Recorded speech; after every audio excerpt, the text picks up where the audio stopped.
శరీరం ఆరోగ్యంగా ఉండాలంటే, అవసరమైన శక్తిని సమకూర్చుకోవాలంటే, పోషకాహారం ఎంత ముఖ్యమో, దాన్ని తీసుకునే సమయమూ అంతే కీలకం. మీరు బ్రేక్ ఫాస్ట్ నుంచి రాత్రి భోజనందాకా ఓ 10 గంటల వ్యవధిలో ముగించేసి, మిగిలిన 14 గంటలు కడుపును ఖాళీగా ఉంచితే ఆ ఉపవాసం మీకు శ్రీరామరక్ష అవుతుంది. అధిక బరువు నుంచి మధుమేహం దాకా జీవనశైలి రుగ్మతలన్నీ అదుపులోకి వస్తాయి. ముఖ్యంగా గుండె మెరుగ్గా పనిచేస్తుందని తేల్చారు వైద్య నిపుణులు. దీన్నే టైమెట్ లేదా ఇంటర్మిటెంట్ ఫాస్టింగ్ అంటారు. ఏంటి విధానం? అదుపు లేని ఆహారపుటలవాట్లు, అదుపు తప్పిన ఆహార సమయాలు రెండూ ఆరోగ్యానికి శత్రువులే. మనం ఏమి తింటున్నామన్నది ఎంత ముఖ్యమో, ఎలా తింటున్నామనేది అంతకంటే ముఖ్యం. ఆరోగ్యకరమైన ఆహార ప్రయోజనాలు మనకు దక్కాలంటే భోజన విధానాన్ని మార్చుకోవాలి. ఇందులో ఇటీవల ప్రాచుర్యంలోకి వచ్చింది టైమెట్. హైదరాబాద్లోని ఫెర్నాండెజ్ హాస్పిటల్స్కు చెందిన చీఫ్ న్యూట్రిషనిస్ట్ డాక్టర్ లతాశశి దీని ప్రయోజనాలను వివరించారు.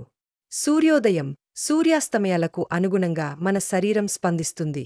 రాత్రి బాగా పొద్దుపోయాక తినడం వల్ల జీవక్రియలపై దుష్ప్రభావం పడుతుంది. ముఖ్యంగా జీర్ణక్రియ నెమ్మదించడంతో ఆ ప్రభావం ఆహారంలోని పోషకాలను గ్రహించుకునే శోషణక్రియపై పడుతుంది. క్రమేణా శరీరంలో కొవ్వు నిల్వలు పెరిగిపోతాయి. ఇలా పెరిగిపోయిన నిల్వలు పొట్ట చుట్టూ చేరతాయి. కొందరిలో దవడ చుట్టూ, పిరుదుల వద్ద కూడా పేరుకుపోతుంది. శరీరంలో కొవ్వు నిల్వలు పెరుగుతున్న కొద్దీ రక్తపోటు, షుగర్ స్థాయిలు అధికమవుతాయి. అమెరికాలో 1/3 పెద్దవారు ఈ జీవక్రియ వ్యాధుల బారిన పడ్డట్టు అధ్యయనం తేల్చింది. భారత్లోనూ ఈ తరహా బాధితుల సంఖ్య శరవేగంగా పెరుగుతోంది. వీరు గుండెపోటు, మధుమేహం, పక్షవాతం వంటి ముప్పు బారిన పడడానికి అవకాశాలు ఎక్కువగా ఉన్నాయి. ఆలస్యంగా తినడం, తక్కువగా నిద్రపోవడం వల్ల మన శరీర అంతర్గత వ్యవస్థ చిన్నాభిన్నమవుతుంది. శరీరంలో జీవక్రియలు దెబ్బతిని చిన్న కణం కూడా ప్రతికూలంగా వ్యవహరిస్తున్నట్లుగా ఈ పరిశోధనలో వెల్లడైంది. ఈ సమస్యలకు పరిష్కార మార్గం టైమెట్ అని నిపుణులు నిర్ధారించారు.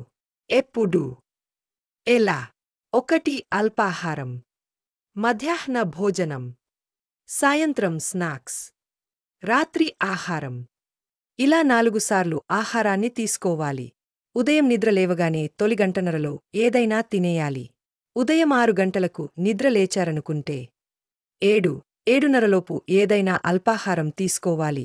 అంతేగాని ఉదయం 10 నుంచి 11 గంటల వరకు ఏమీ తినకుండా ఉండడం మంచిది కాదు. 2 ముఖ్యంగా మహిళలు ఉదయం 5 గంటలకే నిద్రలేచినా, ఇంట్లో పని అంతా చేసి, భర్తకు, పిల్లలకు పెట్టి, ఆ తర్వాత తింటుంటారు. దీనివల్ల తొలి ఆహారం తీసుకునే సమయం దాటిపోతుంది. ఇది సరైన పద్ధతి కాదు.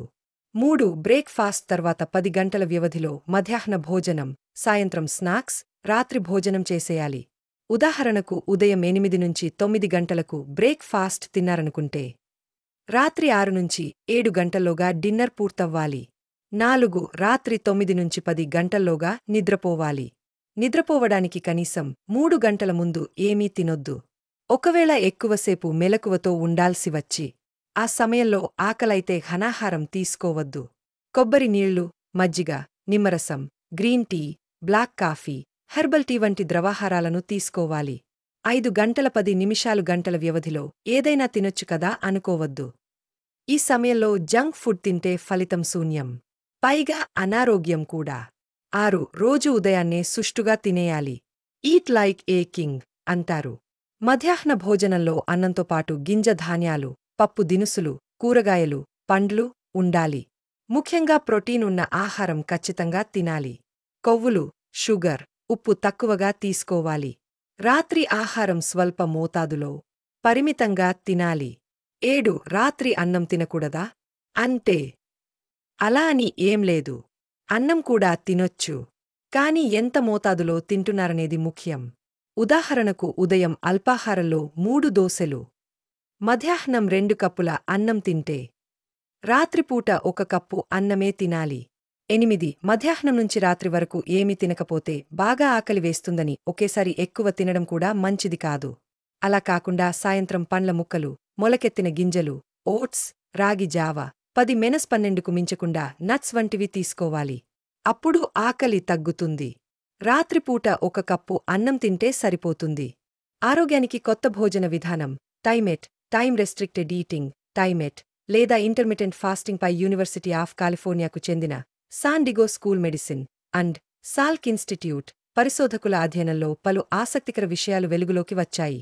ఒకరోజులో తినడానికి 10 గంటలు, ఉపవాసానికి 14 గంటలను కేటాయించడం ద్వారా జీవక్రియ రుగ్మతల నుంచి రక్షణ లభిస్తుందని తేలింది. అధ్యయనంలో భాగంగా ఆరోగ్యకరమైన ఆహారాన్ని తీసుకుంటూ అధిక రక్తపోటు, మధుమేహం, కొలెస్ట్రాల్ స్థాయిలు పెరిగినవారు, పొట్ట చుట్టూ కొవ్వు పేరుకుపోయిన వారిని ఎంపిక చేశారు. వీరిని 2 గ్రూపులుగా విభజించారు. ఒక గ్రూప్ సభ్యులు నిర్దిష్ట కాల వ్యవధిలో తినడం టైమ్ రెస్ట్రిక్టెడ్ ఈటింగ్ విధానాన్ని పాటించగా, మరో గ్రూప్ సభ్యులు అదే ఆహారాన్ని ఇష్టానుసారం తిన్నారు. 3 నెలలపాటు వారిని పరిశీలించిన అనంతరం టైమెట్ విధానంలో ఆహారాన్ని తీసుకున్న వారిలో జీవక్రియ రుగ్మతలు దూరమైనట్లుగా గుర్తించారు. ఈ వివరాలు అనాల్స్ ఆఫ్ ఇంటర్నల్ మెడిసిన్ జర్నల్లో ప్రచురితమయ్యాయి. నిమిషాల వ్యాయామం కూడా. నిర్దిష్ట కాలపరిమితిలో తినడం వల్ల ఏ రకమైన ఆహారాన్ని తింటున్నామనే స్పృహ ఉంటుంది. కేలరీల విషయంలో స్పష్టత వస్తుంది. దీంతో ఒక పద్ధతి ప్రకారం అన్ని రకాల ఆహారాలను తినడానికి మార్గం సుగమమవుతుంది. నిద్ర సమయం గాడిన పడుతుంది. వీరు కనీసం రోజుకు 30 నిమిషాల పాటు వ్యాయామం చేయడం వల్ల అదనపు ప్రయోజనం చేకూరుతుంది. బరువు తగ్గుతారు. టైమెట్ విధానంలో బరువు తగ్గినా కండరాల బలం ఏమాత్రం తగ్గదని అధ్యయనంలో తేలింది. బాడీ మాస్ ఇండెక్స్ బిఎంఐ, పొట్ట చుట్టూ ఉండే కొవ్వు నియంత్రణలో ఉంటాయి. మెటబాలిక్ సిండ్రోమ్ ముప్పు కూడా తగ్గుతుంది. వ్యక్తి బరువు, వ్యాయామం, జబ్బులను బట్టి ఆహార నియమావళిలో మార్పులు, చేర్పులు చేసుకోవాలి.